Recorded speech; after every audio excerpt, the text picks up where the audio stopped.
Je pense qu'il est très clair que la visite nous a permis, depuis ce matin, de constater un certain nombre de choses, notamment une agression faite en direction des Filao, qui quand même jouent et devaient jouer un rôle important dans la fixation des dunes qui devaient nous protéger contre l'érosion côtière. Pour le département de Guédiawaye, on était à 947 hectares. Je pense qu'il reste aujourd'hui 111,79 hectares. Pour le département de Pikine, nous étions à 681. Il y a eu 107 hectares de déclassement. Et pour le département de Rufisque, sur 1500 hectares, il y a naturellement aussi des occupations irrégulières. Quand je dis qu'il reste tant d'hectares, ça c'est en théorie.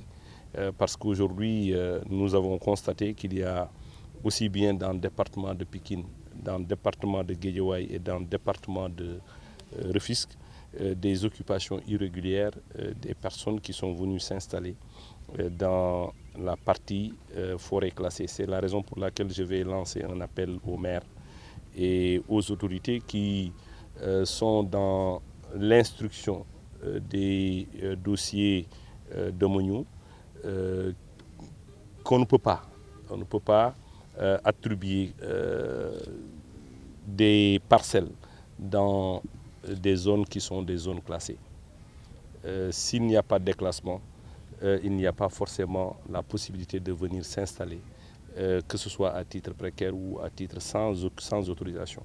C'est la raison pour laquelle je lance un appel à l'ensemble des populations pour qu'ils comprennent qu'en détruisant cette bande de Filao de part et d'autre de la VDN 3, et bien au-delà, on fragilise l'écosystème et qu'on ne soit pas surpris dans les années à venir que la mer se retrouve à Buntu Pikine.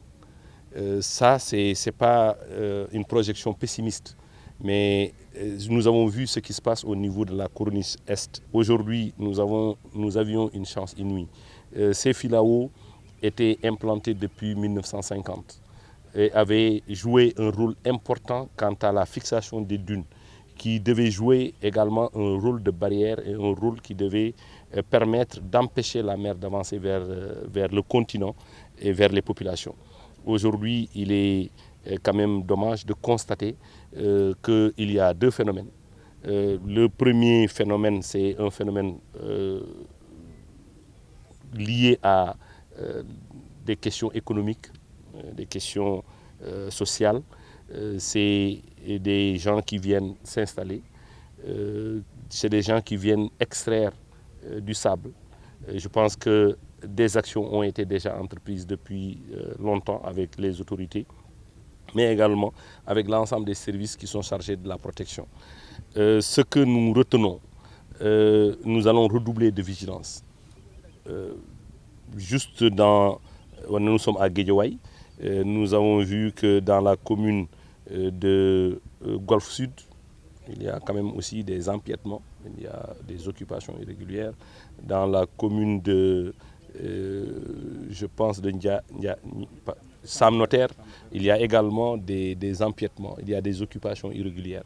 Et ce n'est pas seulement ces deux communes. Il y a, partout où nous sommes passés, nous avons constaté au niveau de Niag, au niveau de Lagrose, au niveau du Tuanpel, nous avons constaté que des populations viennent s'installer dans la partie qui est quand même une partie forêt classée, une partie où il y avait des Filao.